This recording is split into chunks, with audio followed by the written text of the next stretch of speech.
Olá, estamos começando agora mais um Frente a Frente. A entrevista hoje é com Francisco Magno, professor graduado em Filosofia, mestre em História Social e presidente da Unidade Popular aqui em Alagoas. O nosso assunto inicial é a convocação que a Unidade Popular está fazendo à população para fazer um protesto na porta da Equatorial no próximo dia 4 de março.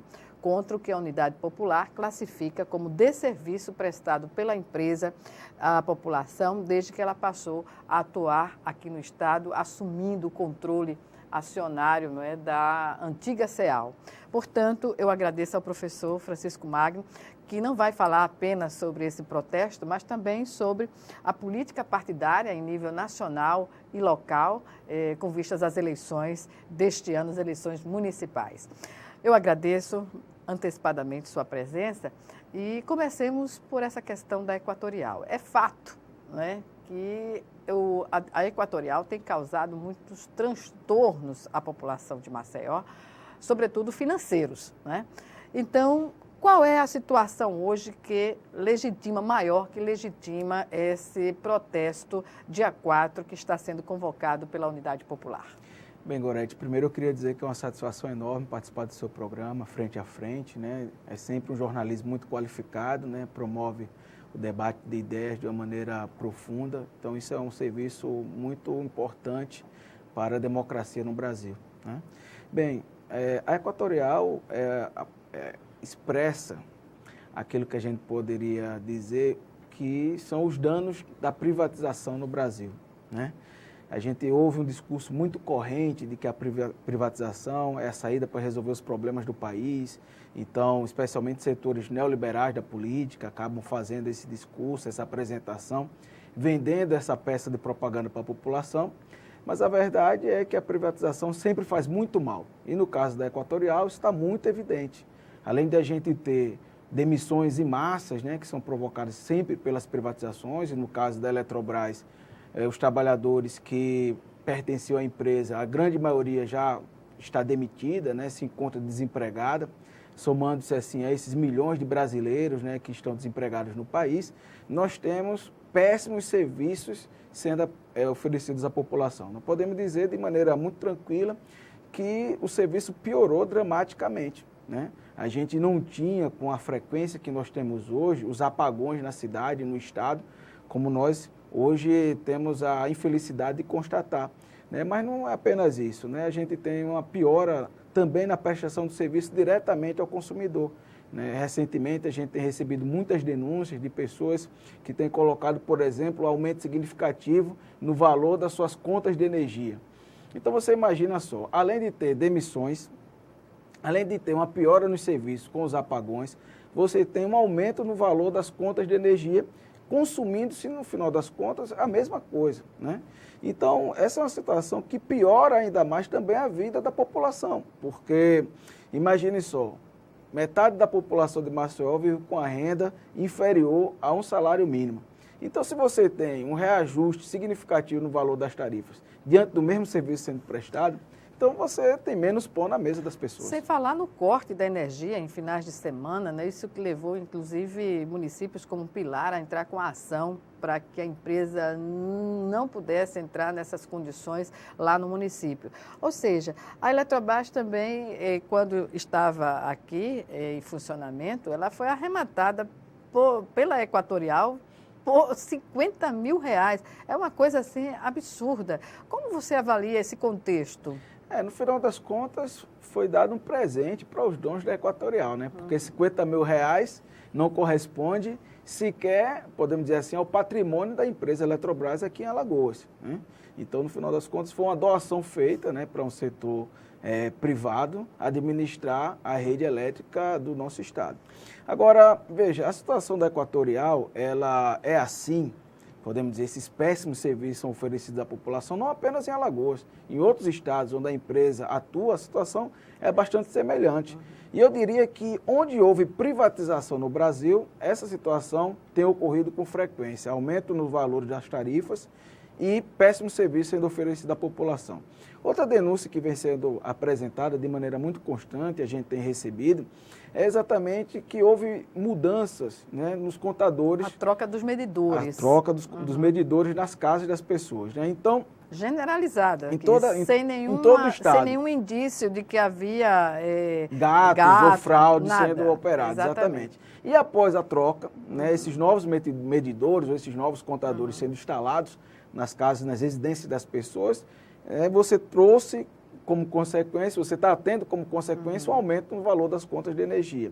Então, fora isso, você tem, por exemplo, cortes sem o aviso prévio, sem a comunicação antecipada ao consumidor. Então, a gente tem recebido muitas denúncias, né, dessa natureza, as pessoas tendo suas energias cortadas com a conta paga. Teve um caso de uma senhora, né, que estava hospitalizada praticamente em casa e faleceu até depois, porque não tinha nenhuma condição de funcionamento a casa para recebê-la com o corte da energia, sem nenhuma justificativa, digamos assim, que caracterizasse a Equatorial estar certa no que ela fez. Né? Exatamente. Esse caso não foi aqui em Alagoas, mas expressa a política da empresa, né? Que no final das contas, precarizar os serviços, do ponto de vista do que é oferecido à população, também do ponto de vista da situação dos trabalhadores da sua empresa. Os valores exorbitantes, né? Porque se você fizer uma comparação com o salário que era pago aos trabalhadores da Eletrobras e o salário que é pago aos trabalhadores agora da Equatorial, você tem uma redução significativa no valor dos salários,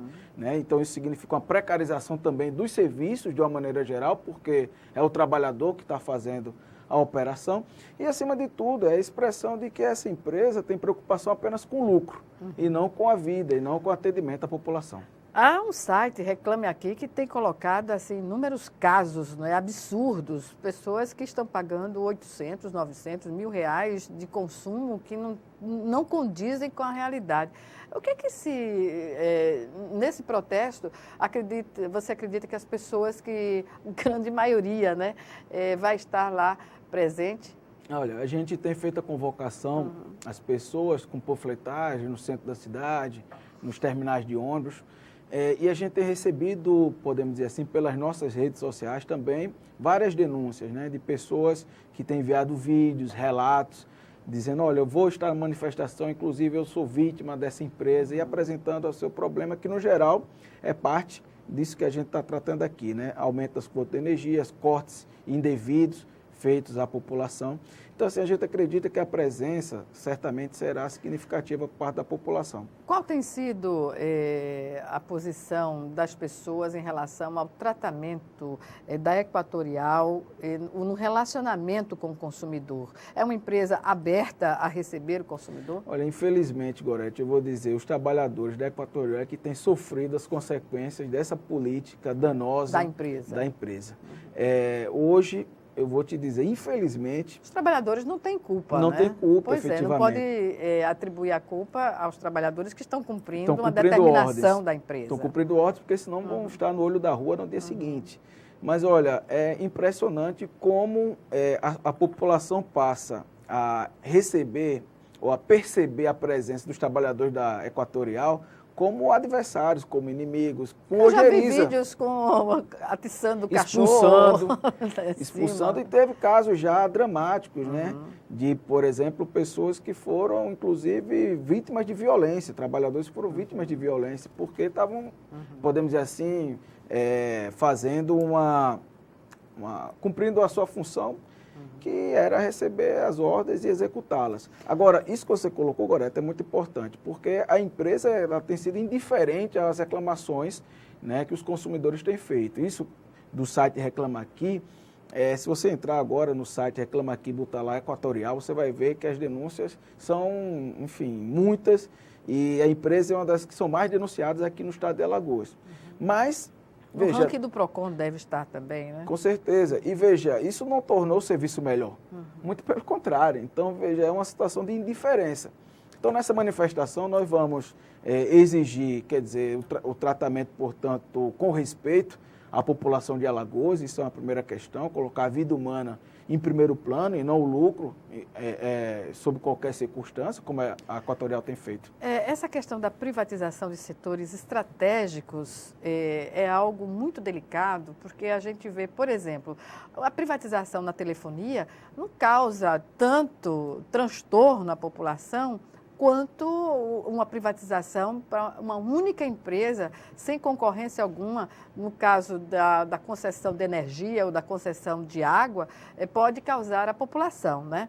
A gente observa também que, nesse caso, isso leva a uma discussão mais ampla sobre esse critério da privatização, né? Com certeza, Gorete. Isso que você falou está corretíssimo. Nenhuma grande nação, nenhuma grande economia do mundo tem os seus setores estratégicos privatizados. Nem nos países desenvolvidos a gente observa isso. Exatamente, né? Se você pegar lá os Estados Unidos, por exemplo, isso não está colocado.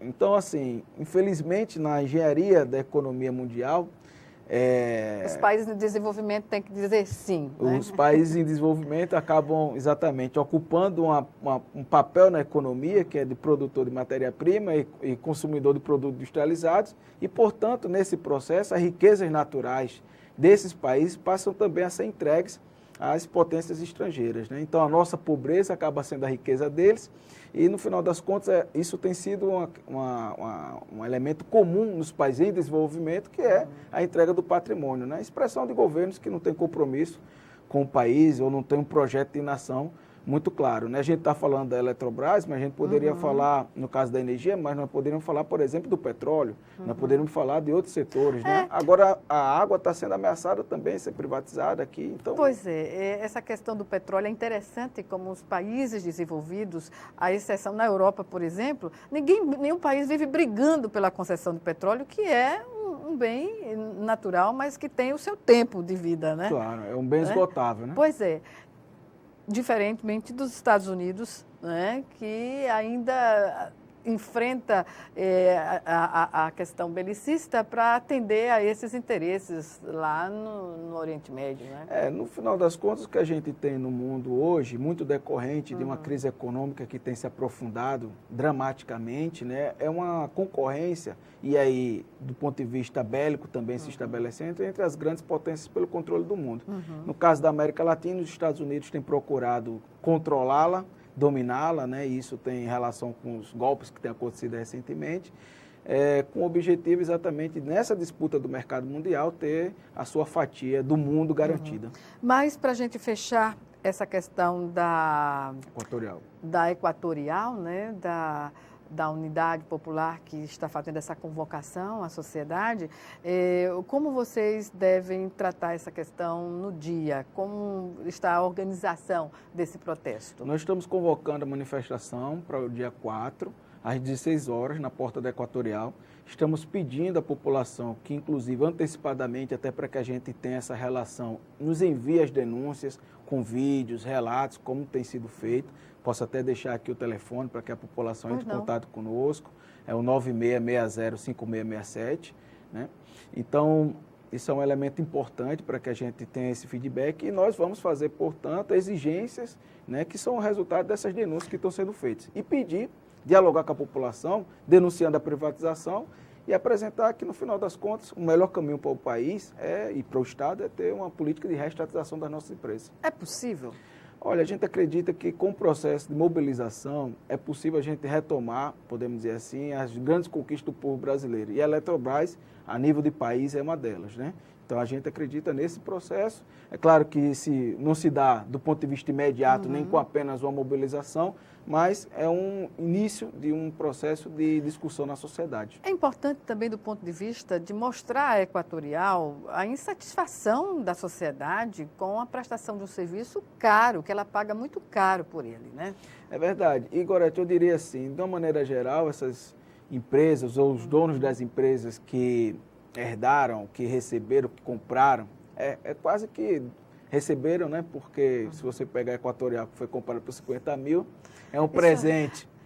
É um presente. É quase surreal o valor de uma empresa. É um negócio assim, para a gente dizer, no mínimo, vergonhoso, né? É um negócio da China, né? No bom sentido da palavra. É verdade. Então, assim, essas pessoas, os donos dessas empresas, são sempre insensíveis, certo? De uma maneira geral, a população ela precisa compreender, né, que essa luta ela se inicia, mas precisa adquirir outras características, né? Porque efetivamente é muito pouco provável que a Equatorial vá mudar sua política sem que haja uma mobilização popular muito forte. Mas há também a intenção de se fazer representar uma comissão, conversar com a Equatorial, com a direção? Sim, nós esperamos que a Equatorial esteja disposta ao diálogo, né? Esse é o nosso objetivo, apresentar as demandas da população, tornar, portanto, o povo ouvido nessa manifestação. E acredito que será a primeira de algumas, né? Porque, como falei, esse processo de mudança é resultado de uma mobilização permanente. E né? os problemas não se encerram aqui, né? Olha, eu gostaria muito que se encerrasse, mas, bem, levando em conta que os empresários sempre priorizam o lucro acima da vida, a gente precisa, portanto, ter uma outra forma de organização da sociedade. Essa questão a questão da Equatorial que está sendo colocada agora, né? Exatamente. Só lembrando o número, não é, para quem quer participar da mobilização, é o 9660-5667. Isso, exatamente. Para mais informações. Claro. Portanto, eu comunico que nós vamos para um primeiro intervalo e o Frente a Frente volta em 1 minuto. Já, já.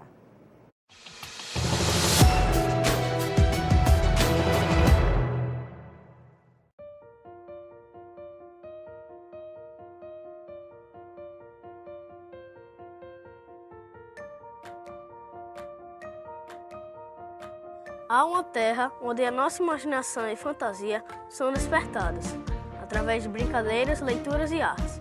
Nesta terra, não há espaço para a tristeza. Quem não vive aqui, imagina uma terra cheia de sofrimento.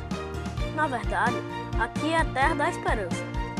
A esperança que vem do amor, carinho e cuidado. Ainda somos pequenos, mas já enfrentamos grandes desafios. O maior deles é te convencer que somos fortes. E somos muitos, altos e baixos, grandes e pequenos, pelados ou não. Mas aqui, na Terra da Esperança, isso não importa, porque os sonhos são para todos. Instituto Arthur Amorim, semeando esperança.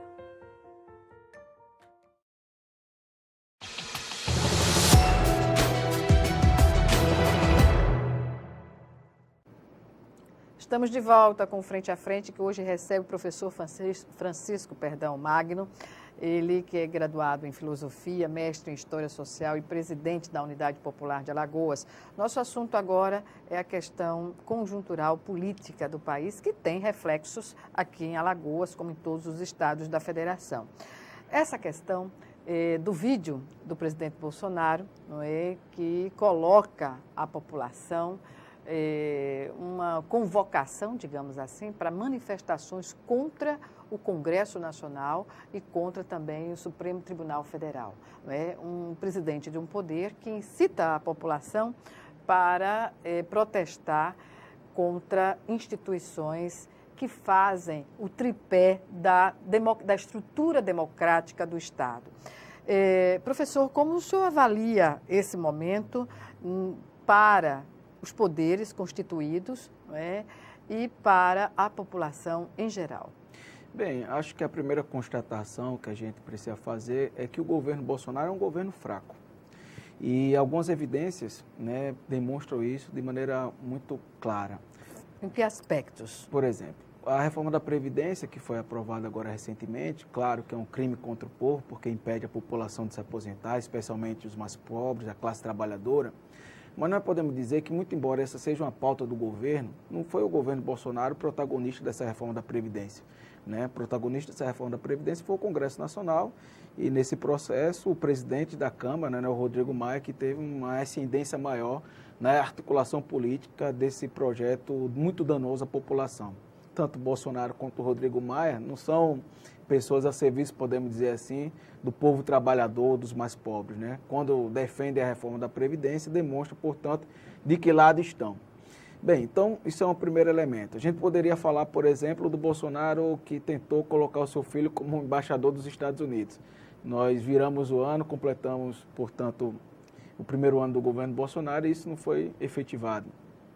Então, um conjunto de medidas, né, que o governo tenta colocar, mas que não tem articulação política, capacidade de efetivação delas a partir da relação com o Congresso.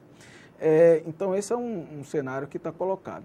Se a gente pegar, por exemplo, o próprio pacote anticrime do Moro, que supostamente teria o objetivo de diminuir a corrupção, mas que quando a gente analisa a sua primeira versão, estava mais identificado com o objetivo de proteger os milicianos, que infelizmente, me parece, tem uma relação de bastante aproximação com os setores que estão no governo.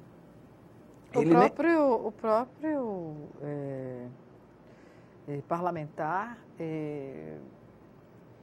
concedeu uma honraria, né, à época, ao miliciano que foi morto, né?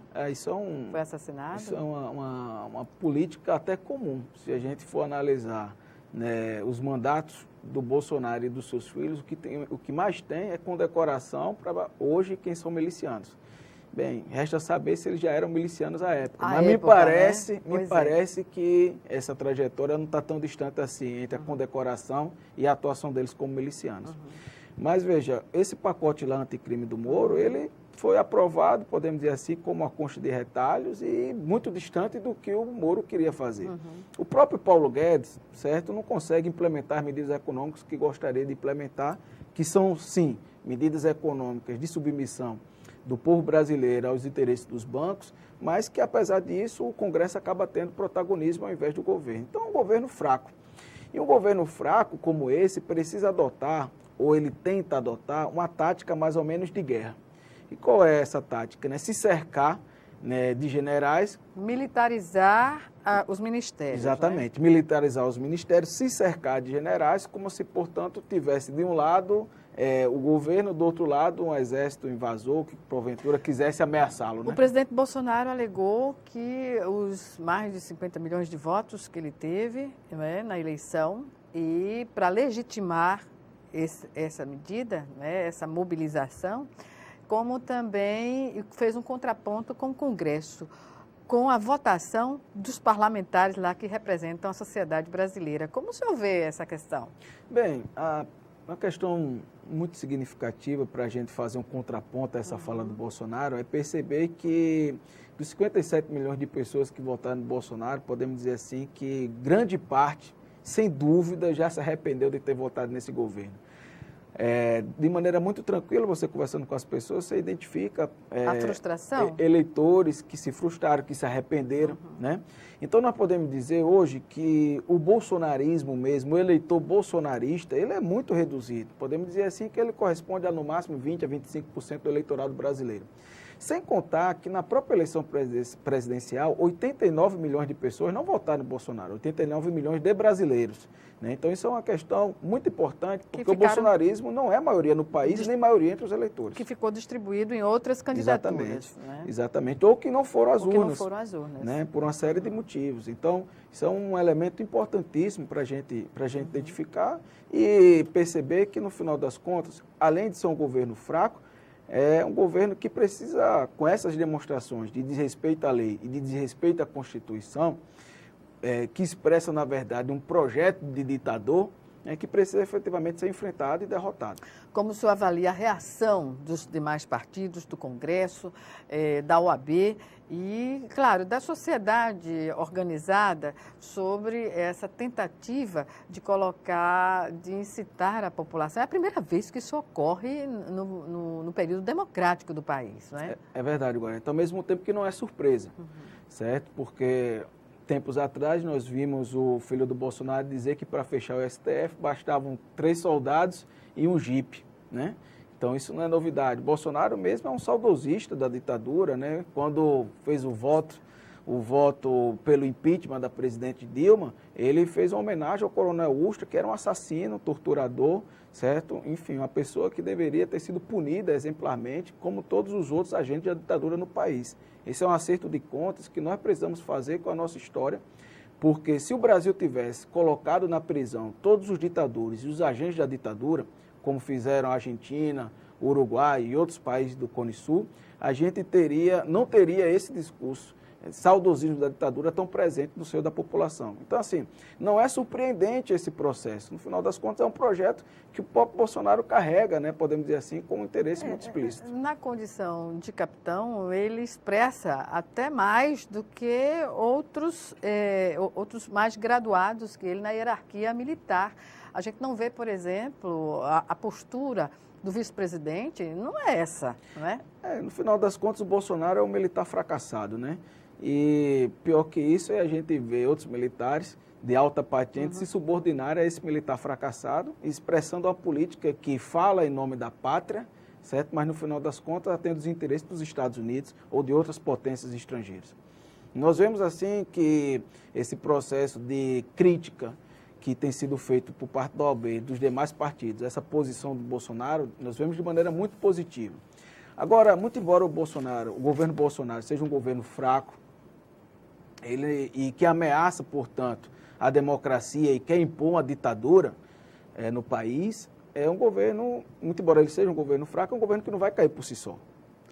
E a Unidade Popular, ela, desde a sua última reunião da Executiva Nacional, definiu que iria convocar, portanto, a bandeira do Fora Bolsonaro para as ruas, certo? Então, essa é uma bandeira que nós temos apresentado à sociedade, mesmo antes deste último evento, exatamente porque isso que está acontecendo agora já estava, podemos dizer assim, sendo anunciado gradativamente nas medidas anteriores do governo. Inclusive com parte dos seus generais que integram o Ministério fazendo balões de ensaio sobre AI-5, sobre ditadura, sobre isso e aquilo outro. No final das contas, o que é que o Bolsonaro percebe? O que é que esse setor da extrema-direita do país percebe? Bem, nós temos uma situação dramática do ponto de vista da população, de crise social, certo? E, portanto, de um desamparo muito grande. E essa população, ela foi educada, podemos dizer assim, por vários aspectos, pela nossa própria trajetória cultural, a esperar, primeiro, um salvador da pátria para resolver seus problemas. É por isso que até hoje ainda se coloca, né, essa falsa contradição entre Bolsonaro e Lula, né? Exatamente. Primeiro, exatamente isso. Então, primeiro, o salvador da pátria. Segundo, que essa população mais carente mesmo, ela nunca conheceu efetivamente a democracia. Não é possível a gente ter uma democracia efetiva com a desigualdade tão profunda como a gente tem no Brasil. Que leva à incompreensão do que está ocorrendo no país, né? Pois Porque a educação também não existe no sentido de formar um cidadão questionador, né? Infelizmente. Então, você tem 5 pessoas no Brasil, 5 pessoas, que detêm a mesma riqueza que 100 milhões de brasileiros. Não pode existir democracia efetiva numa situação econômica como essa. Isso não é bom, nem para a elite econômica, nem para a população, né? Mas para quem tem projeto de ditador, é importante, certo? Porque esse processo, certo? Essa situação de desamparo, ela exige por parte dessas pessoas uma saída. Então, se essas pessoas não conhecerem efetivamente a democracia, e esse ditador agora diz, esse projeto ditador agora diz que o problema é a democracia para resolver os seus problemas, passa a ter um apelo, passa a ser um discurso audível para parte da população. Mas é um sobretudo discurso, nas redes sociais. Com certeza, mas é um discurso que representa uma saída completamente falsa. Porque a saída do povo brasileiro não está no salvador da pátria ou em eliminar essa democracia combalida que nós temos no Brasil, mas no final das contas em ter um processo de maior participação das pessoas na política, de, portanto, os trabalhadores passarem a ocupar os espaços de poder. E é isso que a Unidade Popular defende. Pois bem, vamos agora ao nosso segundo e último intervalo. E já o Frente a Frente está de volta.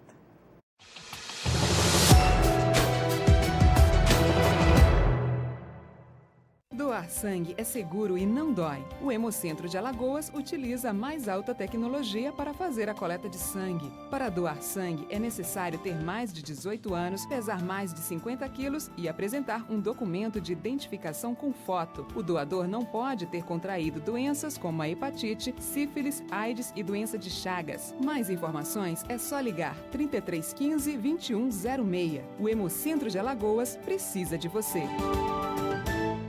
Calma, Chico, vai devagar. Você anda nervoso. Nervoso por quê, amigo? Baixaria. O que você fez ontem? O que tá acontecendo? Batendo na mulher de novo. Mas eu te tomei todas, perdi a cabeça, Não tem fiquei esse nervoso. negócio, não tem esse negócio tomei todas. Aqui todo mundo toma E ninguém bate em mulher, só você. Bebida não é desculpa. Onde tem violência, perde a mulher que apanha, os filhos e você. Homem que é homem, não bate.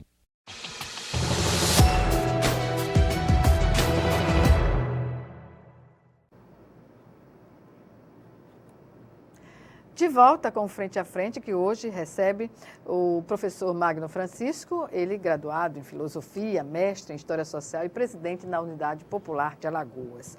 Nosso assunto, desde o segundo bloco, é sobre política partidária e conjuntura nacional e local. Passemos para a questão do arbítrio.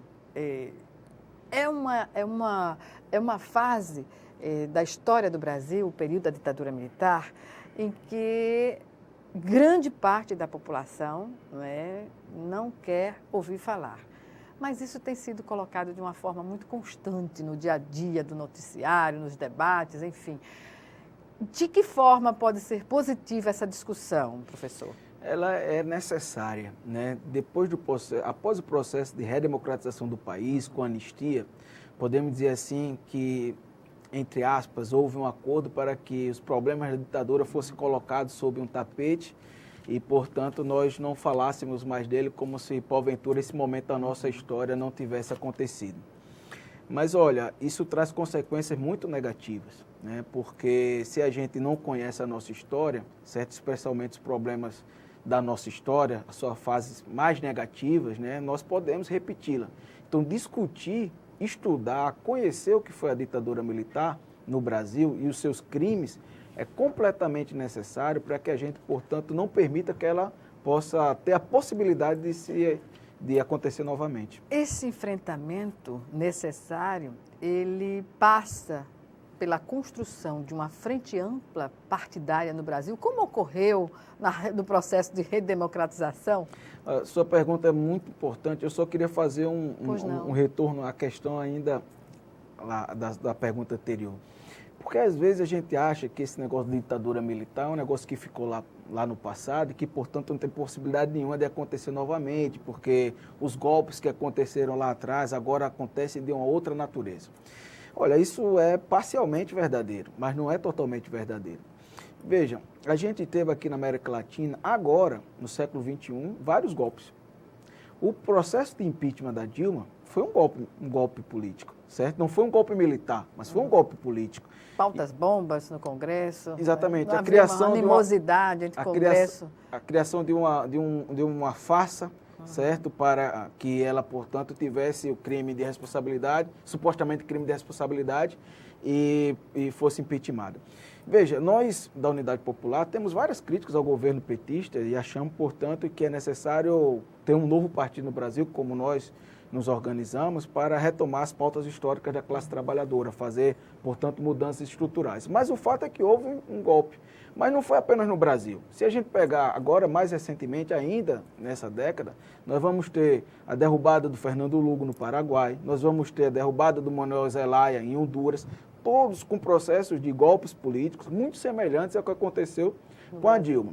Então, assim, passou-se a fazer uma narrativa dizendo, olha, não é possível mais golpes militares, mas é possível golpes agora parlamentares. Pois bem, aí agora teve a Bolívia. O que é que foi o caso da Bolívia, se não um golpe militar?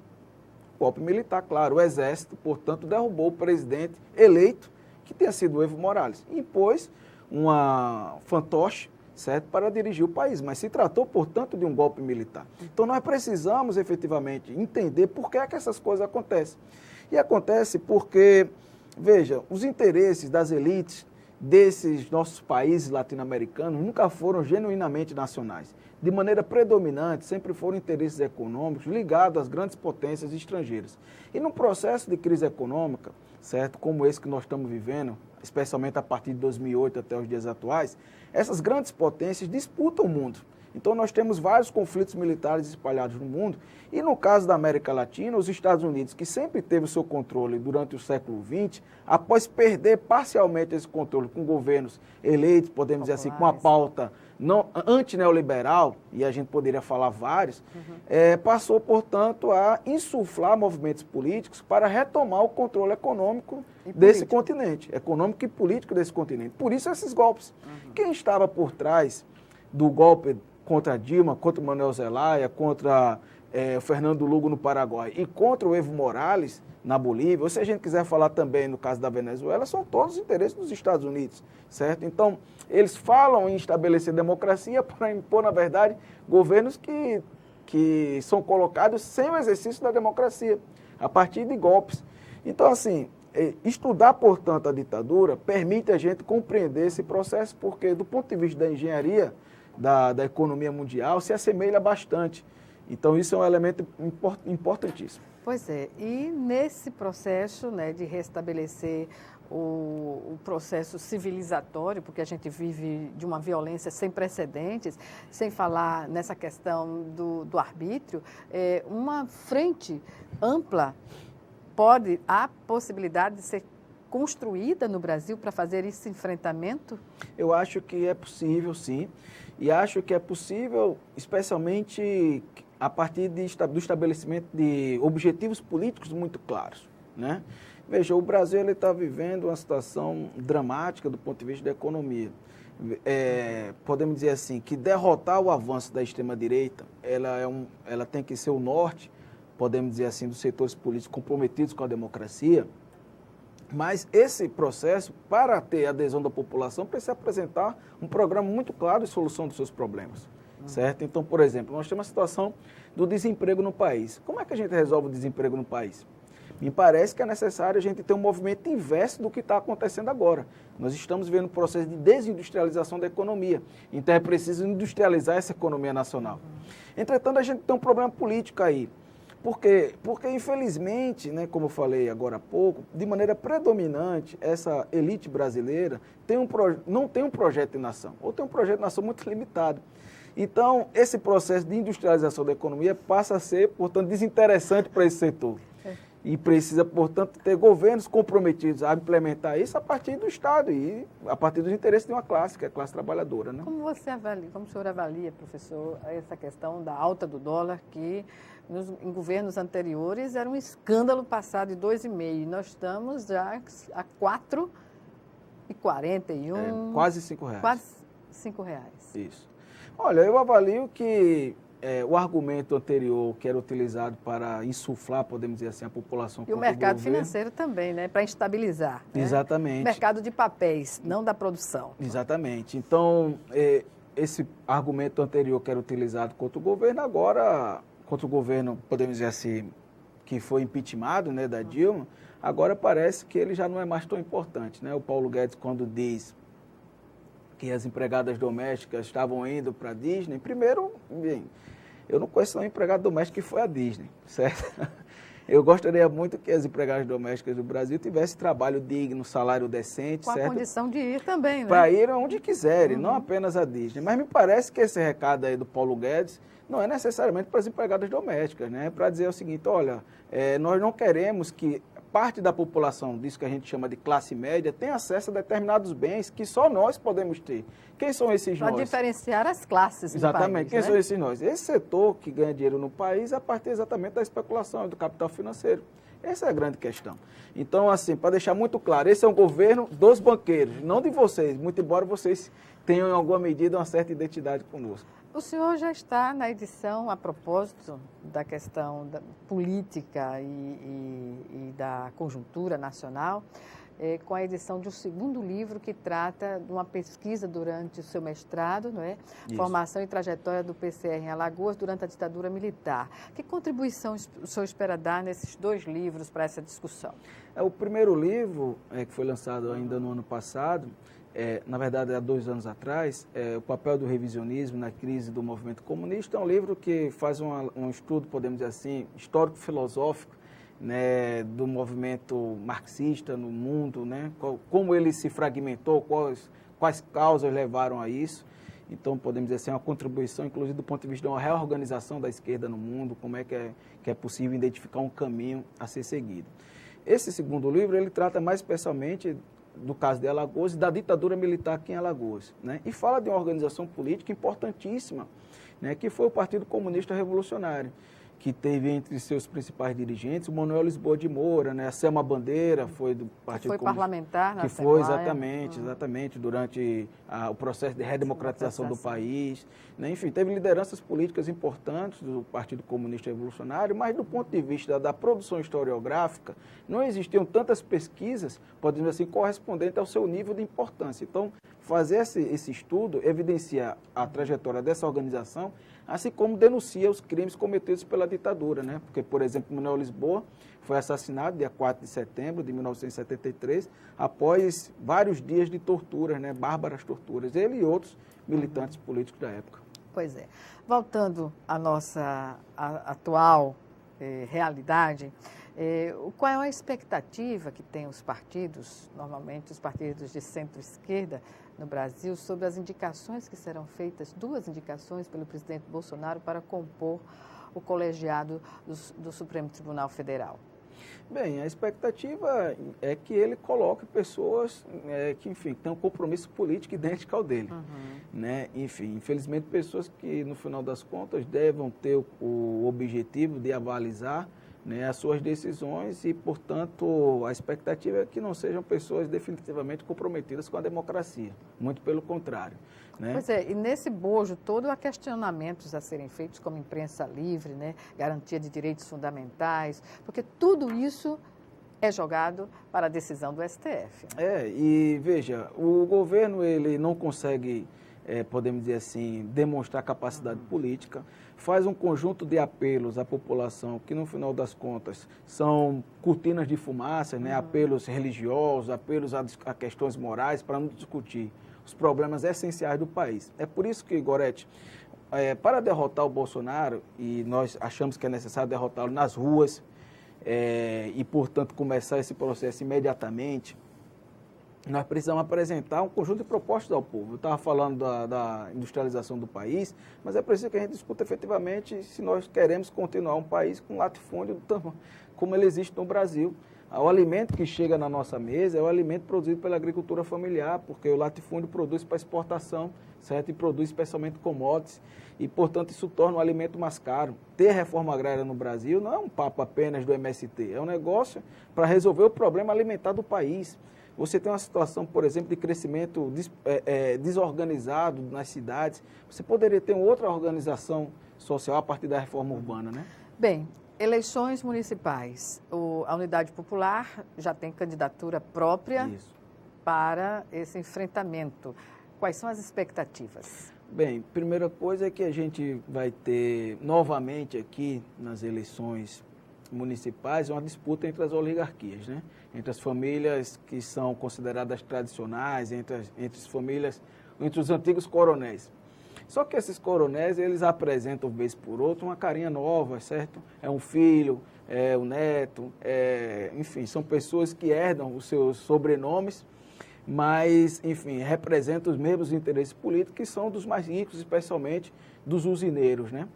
Se a gente pudesse colocar, assim, com uma ilustração para explicar a situação, nós poderíamos dizer que são todos açúcar do mesmo saco aí, ou algo muito semelhante a isso. E, bem, nós achamos, inclusive... Que papel cumpre a Unidade Popular nesse processo? Nós achamos que... outro dia me fizeram uma pergunta que era a seguinte, será que não era possível a gente ter uma união de todos os partidos da esquerda? Bem no campo do que você perguntou anteriormente. Eu disse, é plenamente possível. É plenamente possível a partir do momento que a gente consiga construir um programa efetivamente popular e que tenha, portanto, os interesses claros contrários aos coronéis. Infelizmente, uma parte ainda tem relações muito significativas a nível de Estado ou de prefeitura, enfim, com esses setores das oligarquias, e aí nós não podemos alimentar a ilusão de fazer alianças com os coronéis. Esse compromisso a Unidade Popular definitivamente não vai fazer. E nesse processo, nós estamos apresentando o nome da Lenilda Luna como candidata a prefeita da cidade, certo? Pré-candidata à prefeitura da cidade. É uma pessoa que tem uma trajetória muito importante, muito bonita, assim, e que nós temos certeza que vai conseguir expressar, podemos dizer assim, os interesses dos mais pobres nessa candidatura e enfrentar essas oligarquias, essas velhas oligarquias. A Unidade Popular é efetivamente a grande novidade da política nacional e local. A decisão da eleição, no seu entendimento, vai incluir as redes sociais? Com certeza, as redes sociais elas cumprem um papel importante na facilidade da comunicação, mas nós não queremos apresentar candidaturas que serão apenas peças de marketing. Nós queremos efetivamente apresentar candidaturas que tenham uma relação comum do real e, portanto, a trajetória de militância e relação com o povo. Professor Magno Francisco, eu agradeço mais uma vez a sua participação aqui no Frente a Frente e até uma próxima oportunidade. Eu que agradeço e até breve. Até. Obrigada a você também que nos assistiu e até o nosso próximo encontro aqui, Frente a Frente, também com você.